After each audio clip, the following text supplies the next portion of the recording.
कभी आपने खुद से ये सवाल पूछा है कि हम वास्तव में क्यों जी रहे हैं? हम भागते क्यों हैं? डरते क्यों हैं? और क्या सच में हम समझते हैं कि जीना क्या होता है? नमस्कार दोस्तों, द रीडिंग कैप्सूल पर आपका स्वागत है। आज हम बात करेंगे एक ऐसे व्यक्ति की जिनकी बातें सुनकर कई लोगों की जिंदगी हमेशा के लिए बदल गई। उनका नाम है जे कृष्णमूर्ति और आज हम उनकी अंतिम सभाओं की किताब द लास्ट टॉक्स का सार आपके साथ साझा करेंगे। ये कोई साधारण किताब नहीं है, ये एक सच्ची खोज है आत्मज्ञान की, स्वतंत्रता की और अंततः सच्चे शांति की। तो चलिए गहराई में उतरते हैं। अध्याय 1, एक नई शुरुआत। क्या हम वास्तव में देख पा रहे हैं? कभी आपने देखा है कि हम दिन भर कितना कुछ सोचते हैं? सुबह उठते ही हमारे दिमाग में विचारों की भीड़ लग जाती है। क्या बनाना है, क्या पहनना है, कौन क्या कहेगा, ऑफिस में क्या होगा, और शायद सबसे बड़ी बात, मैं कौन हूं और मेरा जीवन कहां जा रहा है। जे कृष्णमूर्ति इस पहले अध्याय में हमें ठीक इसी बिंदु से पकड़ते हैं। वे कोई भारी दार्शनिक बातें नहीं करते, बल्कि सीधे सवाल करते हैं। क्या आप खुद को जानते हैं? क्या आप अपने भीतर की गतिविधियों को बिना किसी पूर्वग्रह के देख सकते हैं? कल्पना कीजिए, एक शांत जगह है, एक बगीचा जहां हवा धीरे चल रही है। वहां एक बुजुर्ग व्यक्ति बैठे हैं, बहुत शांत पर सजग, और वे कह रहे हैं, क्या आप जानते हैं कि आप कौन हैं? अब आप सोचिए, इस सवाल को हम कितनी बार टाल चुके हैं। हम मान लेते हैं कि हम अपने नाम से पहचाने जाते हैं, हमारे काम से, हमारी पढ़ाई से, हमारे रिश्तों से। पर कृष्णमूर्ति कहते हैं, यह सब केवल भूमिका है। असल में हम हैं कौन इस अध्याय में? कृष्णमूर्ति जिस एक मूल बात पर जोर देते हैं वह है देखना। लेकिन यह साधारण देखना नहीं है, यह ऐसा देखना है जिसमें कोई निर्णय नहीं जुड़ा होता, कोई पसंद या नापसंद नहीं जुड़ी होती। उदाहरण के तौर पर, जब आप किसी व्यक्ति को देखते हैं जो आपसे असहमति रखता है, तो क्या आप उसे बिना उसे गलत साबित किए देख सकते हैं? या जब आपके अंदर ईर्ष्या आती है, तो क्या आप उसे बिना भागे हुए या खुद को दोष दिए बिना देख सकते हैं? कृष्णमूर्ति कहते हैं, देखना ही बदलाव की शुरुआत है। जब हम किसी चीज को पूरी सजगता से देखते हैं तो उसमें एक परिवर्तन अपने आप आता है। कोई तकनीक की जरूरत नहीं, कोई अभ्यास की भी नहीं, सिर्फ ध्यान से देखना। कृष्णमूर्ति एक और बात कहते हैं, हम जो भी सोचते हैं वह हमारे अतीत से आता है, हमारे अनुभवों से, हमारी परवरिश से, और उसी अतीत को लेकर हम हर वर्तमान स्थिति को जज करते हैं। तो क्या हम कभी नई चीज को नया देख पाते हैं, या हम हमेशा पुराने चश्मे से ही दुनिया को देखते हैं? वे पूछते हैं, क्या आप खुद को केवल एक स्मृति का संग्रह मानते हैं? और अगर हां, तो फिर क्या आप वास्तव में जीवित हैं या केवल दोहरा रहे हैं? यह अध्याय हमें एक और सरल पर गहरी बात सिखाता है, ध्यान, यानी पूरी तरह उपस्थित रहना। जब आप किसी बात को ध्यान से सुनते हैं, बिना भीतर कुछ बोले, बिना प्रतिक्रिया दिए, तो आप उस क्षण में पूरी तरह होते हैं। कृष्णमूर्ति कहते हैं, जहां ध्यान होता है वहां शांति अपने आप आती है, और वही शांति हमें सच्चे अर्थ में स्वयं से जोड़ती है।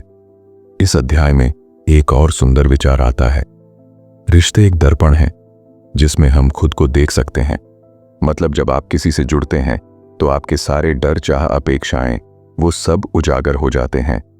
अगर आप सजग हैं तो आप अपने रिश्ते को केवल एक भावना नहीं, बल्कि एक अवसर के रूप में देख सकते हैं। खुद को समझने का यह अध्याय हमें याद दिलाता है कि ज्ञान बाहर से नहीं आता, वह देखने और समझने की प्रक्रिया से आता है। जब आप खुद को बिना भय, बिना भागे, बिना सजावट के देखते हैं, तभी सच्चा परिवर्तन संभव है। कृष्णमूर्ति न तो आपको कोई गुरु मानने को कहते हैं, न कोई पथ, वे केवल आग्रह करते हैं, खुद को देखिए, ध्यान से देखिए, और उस देखने में ही सच्चाई को पहचानिए। अगर हम अपने विचारों से बने हुए हैं, तो क्या यह संभव है कि विचारों से परे भी कुछ हो, कोई ऐसी जगह जहां न अतीत हो न भविष्य, केवल पूर्ण स्वतंत्रता हो? क्या आप उस स्वतंत्रता को अनुभव कर सकते हैं? यही प्रश्न हमें ले जाएगा अध्याय 2 की ओर। अध्याय 2, क्या हम भीतर से सच में आजाद हैं? सुबह की ठंडी हवा चल रही है, पेड़ के नीचे वही शांत बुजुर्ग बैठे हैं, चेहरे पर कोई तनाव नहीं, आंखें जैसे भीतर बहुत दूर देख रही हों, और वे आपसे पूछते हैं, क्या आप आजाद हैं? आप जवाब देने ही वाले होते हैं कि हाँ क्यों नहीं। हम सब आजाद देश में रहते हैं। हमें बोलने की आज़ादी है, सोचने की आज़ादी है, चुनाव की भी आज़ादी है। लेकिन वे कहते हैं मैं बाहरी नहीं, भीतर की आज़ादी की बात कर रहा हूं। क्या आप सच में भीतर से आज़ाद हैं या आप डर, इच्छा, स्मृति और आदतों की जंजीरों में बंधे हुए हैं? यही है इस अध्याय का केंद्र बिंदु, भीतर की आज़ादी। भीतर की गुलामी कैसी होती है? कृष्णमूर्ति कहते हैं अधिकतर लोग सोचते हैं कि वे स्वतंत्र हैं, लेकिन सच यह है कि हमारा मन हमारे ही बनाए हुए ढांचे में कैद है। हम हर चीज को अपने अनुभव, अपने विश्वास और अपनी कंडीशनिंग के जरिए देखते हैं। हम हिंदू, मुस्लिम, ईसाई, बौद्ध कहलाते हैं। हम एक जाति, एक देश, एक वर्ग के नाम पर खुद को परिभाषित करते हैं और हमें लगता है यही हमारी पहचान है। लेकिन क्या यह पहचान खुद की खोज से आई है या यह समाज की दी हुई एक छवि है? कृष्णमूर्ति पूछते हैं अगर आप किसी नाम, धर्म या विचारधारा से खुद को जोड़ते हैं तो क्या आप सच में स्वतंत्र हैं या केवल किसी दूसरी भीड़ का हिस्सा बन गए हैं? डर से परे देखना इस अध्याय में एक महत्वपूर्ण विचार है। डर और सुरक्षा की तलाश। हमारा मन हर समय किसी न किसी चीज में सुरक्षा ढूंढता है, पैसे में, रिश्तों में, विश्वासों में। पर कृष्णमूर्ति कहते हैं जहां सुरक्षा है वहीं गुलामी है, क्योंकि जब आप किसी चीज में भावनात्मक सहारा लेते हैं तो आप उससे चिपक जाते हैं, और जहां चिपकना है वहां डर है कि वह चीज कहीं छिन न जाए। इसलिए हम अपने विचारों से चिपकते हैं, धर्म से चिपकते हैं और अपने आप को उन चीजों में सुरक्षित महसूस करते हैं। पर क्या यह असली सुरक्षा है या सिर्फ भ्रम, सोच यानी समय? कृष्णमूर्ति इस अध्याय में यह भी बताते हैं कि हमारा सोचने का ढांचा ही समय पर आधारित है।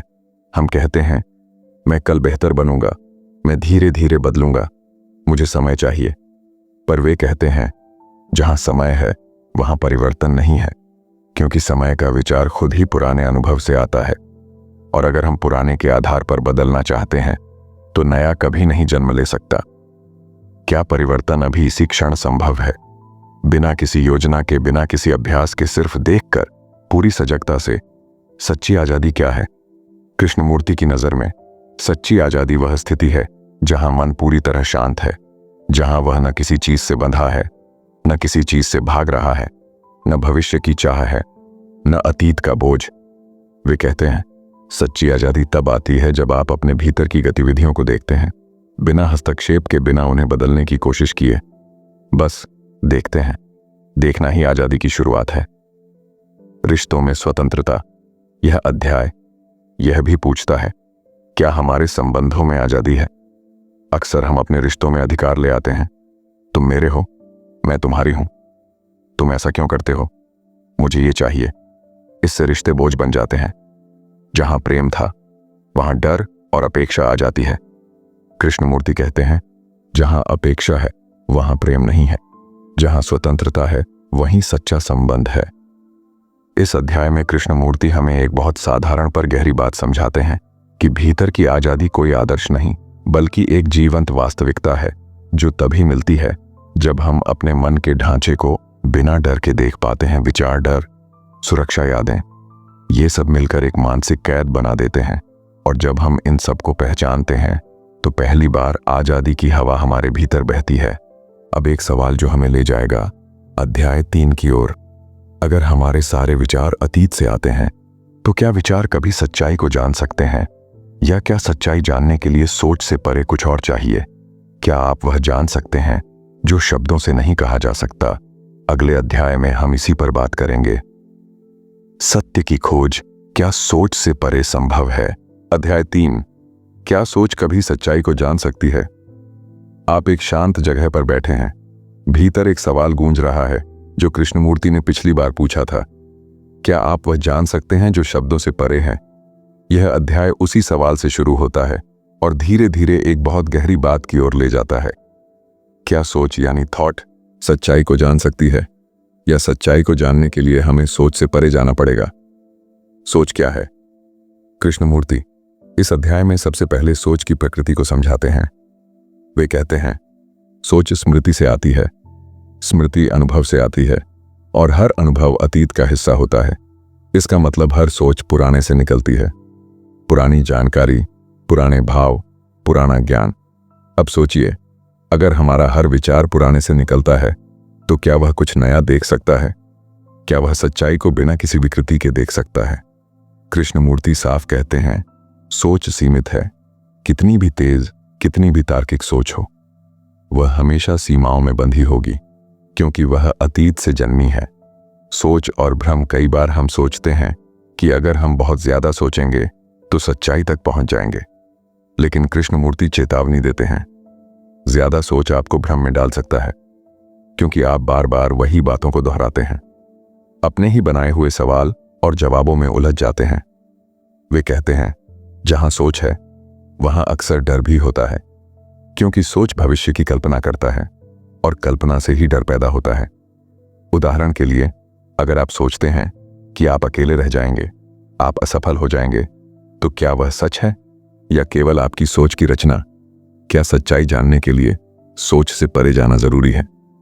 अब कृष्णमूर्ति एक गहरी बात कहते हैं, सच्चाई कोई विचार नहीं है, वह न तो किसी किताब में है न किसी शब्द में। सच्चाई केवल तब जानी जा सकती है जब मन पूरी तरह शांत हो, जब कोई स्मृति, कोई डर, कोई तुलना, कोई इच्छा बीच में ना हो। तब जो होता है वही सच्चाई है। वे कहते हैं, जिस क्षण में सोच रुक जाती है और केवल ध्यान रहता है, उसी क्षण सच्चाई प्रकट होती है। यह कोई चमत्कार नहीं है, न कोई रहस्यवाद, बल्कि एक बहुत ही स्वाभाविक और सीधी प्रक्रिया है, जो तभी घटती है जब आप सजग हैं, पूरी तरह जागरूक हैं। ध्यान यानी बिना केंद्र के जागरूकता। कृष्णमूर्ति इस अध्याय में ध्यान को फिर से समझाते हैं। वे कहते हैं, ध्यान कोई अभ्यास नहीं है, कोई दोहराया जाने वाला तरीका नहीं है। ध्यान का अर्थ है पूरी सजगता, बिना किसी केंद्र के। अक्सर हम कहते हैं, मैं ध्यान कर रहा हूं, पर जब मैं है तो ध्यान कहां है? वे कहते हैं, ध्यान तब होता है जब मैं का विचार समाप्त हो जाता है, तब केवल देखना बचता है, सुनना बचता है, होना बचता है, और उस अवस्था में मन बिल्कुल शांत होता है। वहीं पर सच्चाई होती है। इस अध्याय में कृष्णमूर्ति हमें यह समझाते हैं कि सोच एक उपयोगी उपकरण है, लेकिन यह सच्चाई को नहीं जान सकता, क्योंकि यह हमेशा पुराने से चलता है। सच्चाई को जानने के लिए मन को देखना होगा, सोच की सीमाओं को पहचानना होगा, और उस चुप्पी को समझना होगा जहां विचार समाप्त हो जाते हैं और केवल देखना बचता है। अगर सच्चाई सोच से नहीं जानी जा सकती, तो फिर हम दिन भर जो सोचते हैं, जिस पर भरोसा करते हैं, जिसे हम मैं कहते हैं, वह मैं क्या है? क्या वह भी केवल एक सोच है, या उसमें कुछ स्थायी भी है? क्या मैं वास्तव में अस्तित्व में है, या यह सिर्फ विचारों का एक भ्रम है? यही सवाल हमें ले जाएगा अगले अध्याय की ओर। अध्याय 4, क्या मैं सच में मौजूद है? एक सुबह है, हल्की धूप है, और आप फिर उसी शांत आवाज को सुनते हैं जो पिछले कुछ समय से लगातार आपको भीतर की ओर ले जा रही है। कृष्णमूर्ति अब एक ऐसा सवाल उठाते हैं जो सुनते ही हमें थोड़ी असहजता होती है, थोड़ा डर भी लगता है। क्या मैं वाकई में कोई स्थायी चीज है, या यह सिर्फ विचारों की एक धारा है जो हर पल बदल रही है? मैं की संरचना क्या है? कृष्णमूर्ति कहते हैं, हमारे अंदर जो मैं बोलता है, सोचता है, पहचानता है, वह वास्तव में क्या है? अगर ध्यान से देखा जाए तो वह मैं एक सोच है जो कहता है, यह मेरा नाम है, यह मेरा परिवार है, यह मेरी कहानी है, मेरे साथ ये हुआ था, मुझे ये बनना है, मुझे ये चाहिए। तो क्या यह सब अनुभवों की एक श्रृंखला नहीं है? कृष्णमूर्ति कहते हैं, मैं केवल स्मृति का संग्रह है, विचारों का एक प्रवाह जो अतीत से लगातार चलता रहता है। मैं यानी समय। वे समझाते हैं कि मैं समय पर आधारित है, क्योंकि हम हमेशा अतीत को लेकर खुद को परिभाषित करते हैं और भविष्य की कल्पनाओं में खुद को ढालते हैं। जैसे मैं पहले ऐसा था, अब बदलना है, फिर वैसा बन जाऊंगा। इस पूरी प्रक्रिया में हम अब में नहीं होते। हम हमेशा एक मनोवैज्ञानिक समय में फंसे होते हैं जो कहता है, मैं बनूंगा, मैं सुधारूंगा, मैं कुछ और बनना चाहता हूं। कृष्णमूर्ति पूछते हैं, क्या आप देख सकते हैं कि यह मैं हर समय बदल रहा है? कभी क्रोधित, कभी भयभीत, कभी इच्छाओं से भरा, कभी थका हुआ। तो अगर यह हर पल बदलता रहता है, तो क्या यह वास्तव में स्थायी है, या केवल एक प्रक्रिया है, एक गति है जिसे हमने असली मैं मान लिया है? मैं और अलगाव। कृष्णमूर्ति कहते हैं, यही मैं ही सारे संघर्षों की जड़ है, क्योंकि जब तक मैं है तब तक दूसरा भी है। और जहां दूसरा है वहां तुलना है, ईर्ष्या है, दूरी है, दर्द है। वे कहते हैं, जब आप कहते हैं मुझे सफलता चाहिए, तो आप उस बिंदु से अलग हो जाते हैं जहां आप हैं, और उस दूरी में ही संघर्ष शुरू होता है। अगर आप कहते हैं मुझे शांत होना है, तो आप और शांति दो अलग चीजें बन जाते हैं, और ये अंतर ही मन में अशांति पैदा करता है। तो क्या यह संभव है कि मन इस मैं के भ्रम को देखे और उसी क्षण वह खत्म हो जाए? क्या मैं के बिना जीवन संभव है? यह सवाल थोड़ा डराता है, क्योंकि हमें लगता है अगर मैं नहीं रहा तो कुछ भी नहीं बचेगा, कोई भावना नहीं, कोई दिशा नहीं, कोई पहचान नहीं। लेकिन कृष्णमूर्ति कुछ और ही बताते हैं। वे कहते हैं जब मैं नहीं रहता तो एक गहरी चुप्पी जन्म लेती है, जहां कोई डर नहीं होता, कोई तुलना नहीं होती, कोई सीमा नहीं होती, और वहीं पर जीवन पहली बार खुद को प्रकट करता है, बिना किसी मध्यस्थ के, बिना किसी व्याख्या के। यह कोई नकार नहीं है, बल्कि एक नई शुरुआत है, जहां देखने वाला और देखा जाने वाला एक हो जाते हैं। इस अध्याय में कृष्णमूर्ति हमें सिखाते हैं कि मैं, जिसे हम पूरी जिंदगी सच मानते हैं, वह केवल विचारों की एक श्रृंखला है जो स्मृति, अनुभव और समय से बनी है। जब मन इस सच को देख लेता है, बिना डर के, बिना प्रतिक्रिया के, तो एक आंतरिक शांति उत्पन्न होती है, और वही शांति हमें वास्तविक स्वतंत्रता की ओर ले जाती है। अब एक सवाल जो हमें ले जाएगा अध्याय 5 की ओर। अगर मैं केवल एक मानसिक निर्माण है, तो क्या प्रेम जो हम कहते हैं कि हम महसूस करते हैं, वह भी मैं से जुड़ा हुआ है? क्या प्रेम में मैं का कोई स्थान है, या सच्चा प्रेम केवल तभी संभव है जब मैं नहीं होता? क्या आप बिना मैं के प्रेम को जान सकते हैं? अगले अध्याय में हम इसी पर विचार करेंगे। अध्याय 5, क्या प्रेम में मैं का कोई स्थान है? एक बार फिर हम उसी शांति में लौटते हैं, वही गहरा मौन जहां केवल एक आवाज है, जो ना ऊंची है ना धीमी, बस सीधी और साफ। इस बार वह आवाज पूछती है, क्या आप जानते हैं कि प्रेम क्या है? शायद आप सोचें, हाँ, मैं जानता हूं, मैं अपने परिवार से प्रेम करता हूं, अपने जीवन साथी से, अपने बच्चों से, अपने दोस्तों से। पर कृष्णमूर्ति तुरंत रोकते हैं। वे कहते हैं, क्या वो प्रेम है या कोई और चीज है? क्या उसमें अपेक्षा है, डर है, सुरक्षा की तलाश है, स्वामित्व की भावना है? अगर इन सब का अंश भी है, तो फिर क्या वो प्रेम है या कुछ और प्रेम और मैं? कृष्णमूर्ति इस अध्याय में साफ कहते हैं, जहां मैं है वहां प्रेम नहीं हो सकता। अब ये बात थोड़ी चौंकाती है, क्योंकि हम तो सोचते हैं कि मैं ही प्रेम करता है, लेकिन वे समझाते हैं मैं यानी अहम, यानी मेरी इच्छा, मेरा डर, मेरी उम्मीद, मेरी छवि। और जब मैं किसी से प्रेम करता हूं, तो अक्सर उस प्रेम के पीछे छिपा होता है कोई ना कोई स्वार्थ, चाहे वो भावनात्मक सहारा हो या किसी कमी को भरने की कोशिश। तो क्या वह सच्चा प्रेम है या केवल एक समझौता या किसी डर से उपजा बंधन? प्रेम और स्वामित्व। कृष्णमूर्ति कहते हैं, हम प्रेम को स्वामित्व में बदल देते हैं। हम कहते हैं, तुम मेरे हो, मैं तुम्हारा हूं, और इसी में शुरू होता है नियंत्रण। जहां नियंत्रण है वहां स्वतंत्रता नहीं, जहां स्वतंत्रता नहीं वहां प्रेम भी नहीं। अगर आप किसी को बदलना चाहते हैं, उसे अपनी इच्छा के अनुसार ढालना चाहते हैं, तो वह प्रेम नहीं, बल्कि एक छिपा हुआ डर है या अधिकार की भावना। प्रेम तब होता है जब आप किसी को पूरी आजादी के साथ स्वीकार करते हैं, बिना उसे बांधे, बिना उसे बदलने की कोशिश किए। क्या प्रेम में पीड़ा अनिवार्य है? हम अक्सर सोचते हैं कि जहां प्रेम होता है वहां दर्द भी होता है। कृष्णमूर्ति इस भ्रम को तोड़ते हैं। वे कहते हैं, दर्द तब होता है जब प्रेम में अपेक्षा जुड़ जाती है, जब हम बदले में कुछ चाहते हैं, जब हमारी कल्पना टूटती है। लेकिन अगर प्रेम सच्चा हो तो उसमें न पीड़ा होती है न डर। वो एक निर्मल स्थिति होती है जहां देने का भाव होता है, न कि पाने का आग्रह। प्रेम और ध्यान का संबंध। कृष्णमूर्ति कहते हैं, प्रेम और ध्यान एक ही सिक्के के दो पहलू हैं। ध्यान यानी पूरा देखना, बिना पसंद या नापसंद के, और प्रेम भी वही है जब आप किसी को पूरी तरह देखते हैं, उसकी संपूर्णता में, उसके गुणों और दोषों के साथ, बिना किसी तुलना के, बिना किसी अपेक्षा के। वे कहते हैं, जहां ध्यान है वहीं प्रेम है, और जहां यह दोनों हैं वहां जीवन में एक सुंदर शांति होती है जो किसी भी विचार से परे है।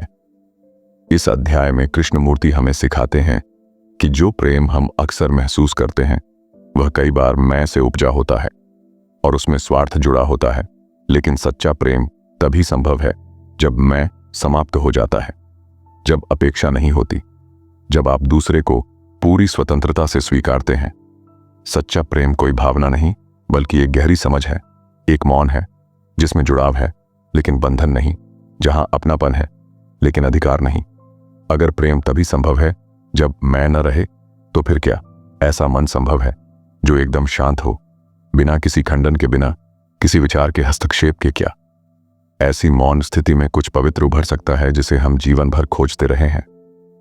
अगले अध्याय में हम इसी मौन और पवित्रता की तलाश में एक कदम और भीतर जाएंगे। अध्याय 6, मौन और पवित्रता की ओर एक कदम। कल्पना कीजिए, आप किसी शांत पहाड़ी पर बैठे हैं, न कोई आवाज, न कोई विचार, सिर्फ हवा की हल्की सरसराहट और भीतर एक अजीब सी शांति। अब अचानक एक सवाल मन में उठता है, क्या इस गहराई में कुछ पवित्र छिपा है? कृष्णमूर्ति हमें यहीं ले जाना चाहते हैं। इस अध्याय में वे पूछते हैं, क्या मन पूरी तरह शांत हो सकता है? और क्या उसी मौन में कुछ ऐसा होता है जो किसी शब्द में नहीं कहा जा सकता? मौन क्या होता है? कृष्णमूर्ति कहते हैं, अधिकतर लोग जब मौन की बात करते हैं तो वे केवल बाहरी चुप्पी की बात कर रहे होते हैं, जैसे आवाजें बंद कर देना या किसी शांत कमरे में बैठ जाना। पर वे पूछते हैं, क्या केवल बाहरी शांति से भीतर का मन शांत हो जाता है, या असली मौन कुछ और होता है? उनके अनुसार मौन तब होता है जब मन के सारे खंडन, सारे संघर्ष, सारी इच्छाएं थम जाती हैं। यह मौन कोई अभ्यास से नहीं आता, कोई तकनीक से नहीं, बल्कि समझ से आता है। जब आप अपने मन को देखना शुरू करते हैं, उसकी सारी चालों को पहचानते हैं, तब धीरे धीरे विचार रुकने लगते हैं। बिना किसी जोर के, बिना किसी दबाव के मौन कोई उपलब्धि नहीं। कृष्णमूर्ति बहुत स्पष्ट करते हैं कि मौन कोई लक्ष्य नहीं है, इसे पाया नहीं जा सकता, क्योंकि जो कुछ भी पाया जाता है वो पहले से आपकी चाह का हिस्सा होता है, और चाह खुद अशांति है। वे कहते हैं, जब आप मौन चाहते हैं तो मन सक्रिय हो जाता है, सोचता है कैसे मौन पाऊं, क्या करना चाहिए, कौन सी विधि अपनानी चाहिए। पर ऐसा सोचते ही मौन खत्म हो जाता है। मौन तब आता है जब मन देखता है कि उसकी हर गतिविधि व्यर्थ है, जब वह खुद को ही समझ लेता है, तब मौन अपने आप प्रकट होता है, जैसे अंधेरे में अचानक कोई रोशनी जल उठे। मौन और पवित्रता का संबंध, कृष्णमूर्ति कहते हैं, जहां मौन है वहीं कुछ पवित्र है।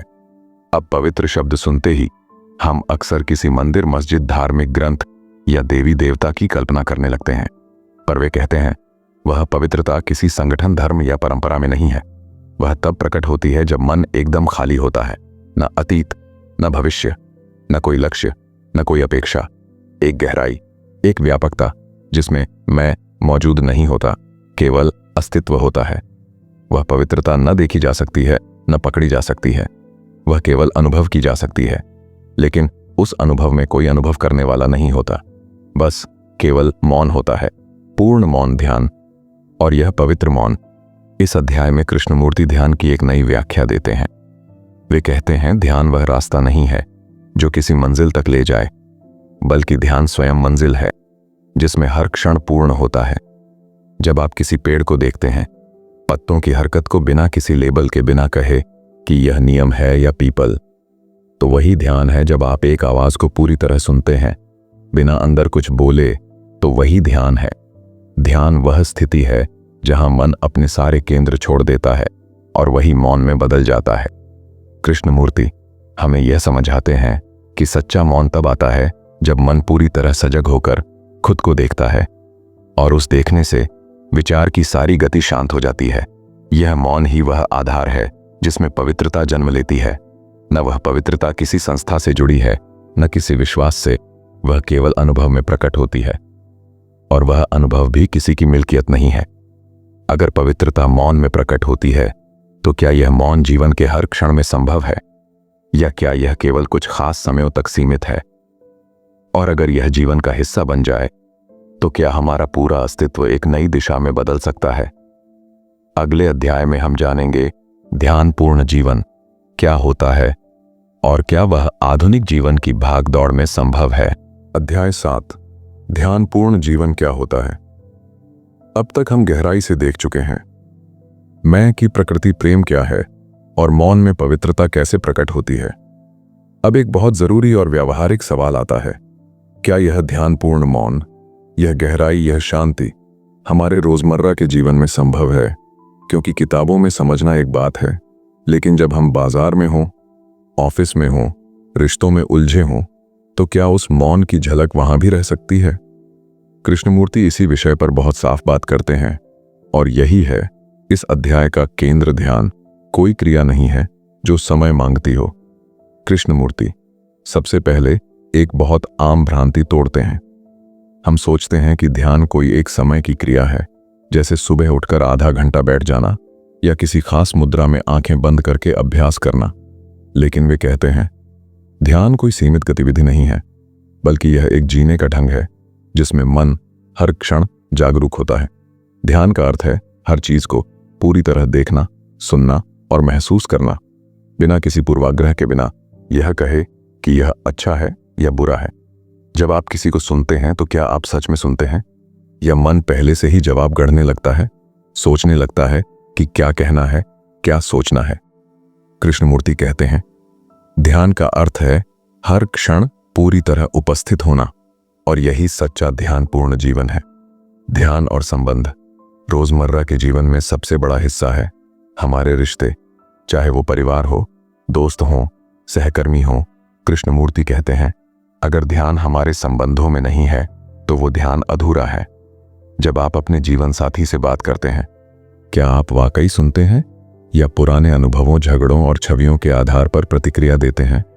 ध्यानपूर्ण जीवन का अर्थ है हर रिश्ते को हर दिन नया देखना, जैसे आपने उसे पहले कभी नहीं देखा।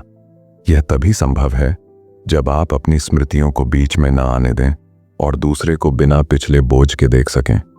ध्यान और कामकाज कृष्णमूर्ति यह भी कहते हैं कि ध्यान ऑफिस के बाहर की चीज नहीं है, बल्कि वह तो वही जगह है जहां इसे सबसे ज्यादा जरूरत होती है। अगर आप कोई भी काम कर रहे हैं, चाहे वो एक ईमेल लिखना हो या सफाई करना या खाना बनाना, तो क्या आप पूरे मन से कर रहे हैं या मन भटक रहा है, कुछ और सोच रहा है?